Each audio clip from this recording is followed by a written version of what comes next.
Hi guys, it's Ty and welcome back to my channel. So today I wanted to go ahead and talk about the book The End of Men by debut author Christina Sweeney-Baird. And this is a story about a virus that essentially wipes out 90% of the world's men.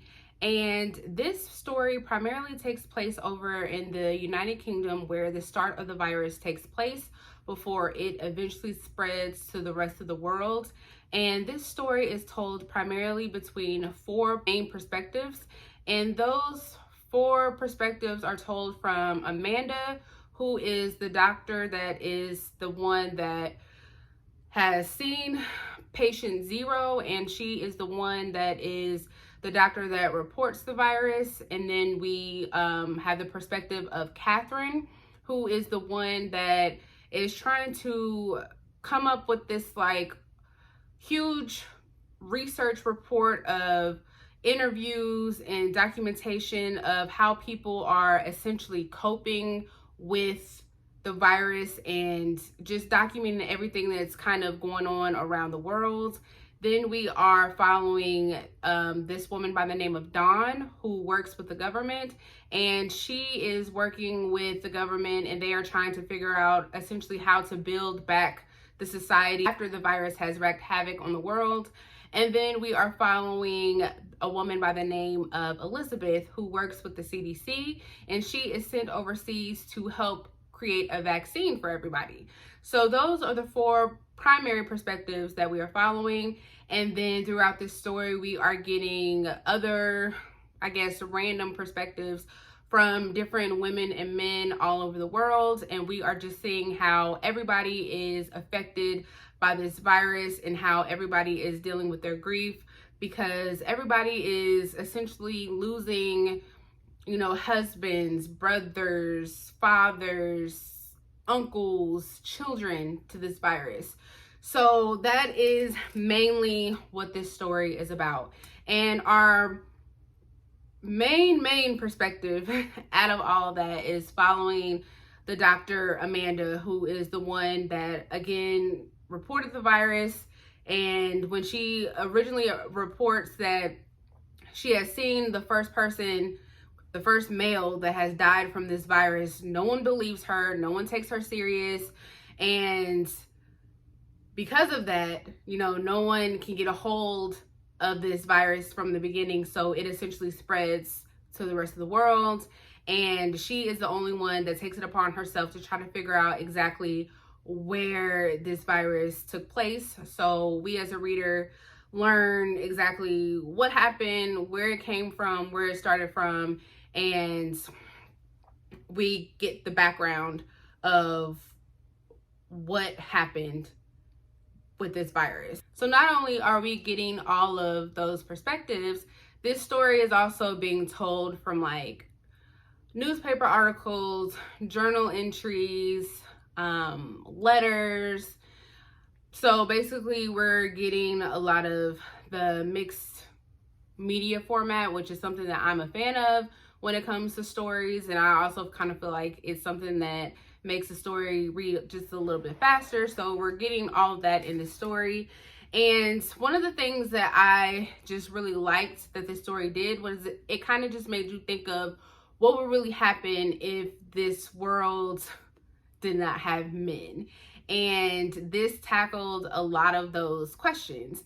So, if you don't have a world with men in it, we have to figure out who is going to do a lot of those jobs that primarily men do. So, we're talking about the police force, the fire departments, the armed forces, just those departments that are primarily dominated by men. And it's just things you just don't think of. Those are the jobs that I'm just thinking of off the top of my head that were mentioned in the story. There are obviously others, but those are things that you don't really think about until you don't have men there to do them. And those are the things that they had to think about once the men started dying off in the story. So one of the things that they had to come up with in the book was they had to come up with a draft. So they had to start kind of forcing women into these fields to get those jobs done. So that was kind of interesting, and that was like an interesting topic to kind of like think about. And one of the big things too was, now we're losing all of these men. We have to find a way to control the population. So one of the bigger topics too is, how are we going to continue to repopulate the world? You know, so I don't want to spoil some of that, but, you know, they had to come up with systems in order to, you know, keep babies that are being born, you know, through this situation, how to keep those babies safe. And then once, you know, they kind of got a hold on everything, then it's like, well, from here on out, how are we going to ensure that we are populating the world with enough babies so that they're being born as males? So they had to think about all that stuff and implement systems to keep like those processes in place. So it's a lot of stuff that they had to think about, and it's a lot of stuff that I'm not even sure that I probably would have thought about. So I just feel like this story just made you just kind of like think about a lot of that stuff. And it did kind of bring up a topic that I think will kind of be triggering for a lot of women out there, because, you know, I kind of mentioned like, you know, this story deals with a lot of grief. You know, women are losing like their children. So, you know, you're dealing with the death of the child. And, you know, that can be very triggering for people who have lost children before. And so there is a character in the story, Catherine, one of our main perspectives. She, at the beginning of the story, she was talking about how her and her husband were actually trying to have another child before the virus hit. And so she was dealing with fertility issues. So I know that is very triggering for a lot of women, because a lot of women are already deal with fertility issues anyways. So, you know, that's another thing when you're trying to figure out how to, you know, repopulate the world. A lot of women struggle with trying to have kids in the first place. So that's another thing that you have to battle with, is how do we assist, you know, women who are struggling to have children. So if that is something that is, you know, triggering for you, I would, you know, just be mindful when reading the story, because that is a huge topic in this book.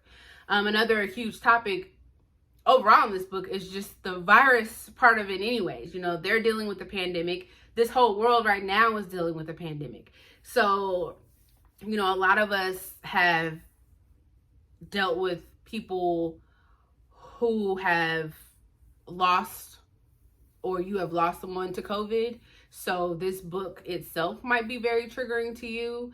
So, you know, just kind of go into that knowing that this just deals with, there's a lot of death, you know, all through this book. So just, again, just kind of, you know, just be mindful when going into this.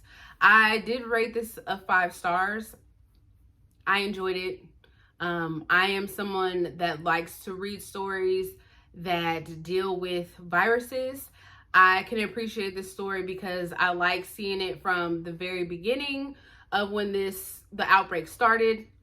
I liked knowing how it started. I like seeing how this doctor, we got to see her as she went from the very beginning with the patient 0 and talking with his wife and trying to figure out, you know, what was happening leading up to him passing away, and, you know, his activity before he passed away to figure out how he might have contracted this virus, to them trying to figure out how to come up with a vaccine, and learning that vaccines aren't that easy to produce. There was a lot of political undertones in this story as well. And especially when it comes to like that vaccine and how they were going to do it and how they were going to produce it.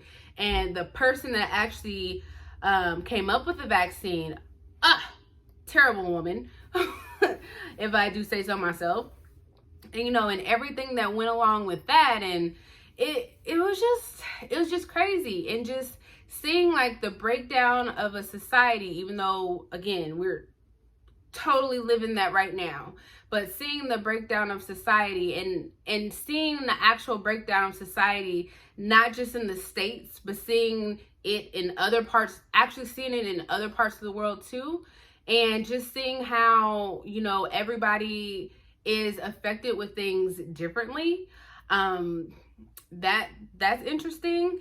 And then there was a part in here about how dating now is different. So they did mention how now that there's no men, you know, and women are gonna get lonely. So what do you do?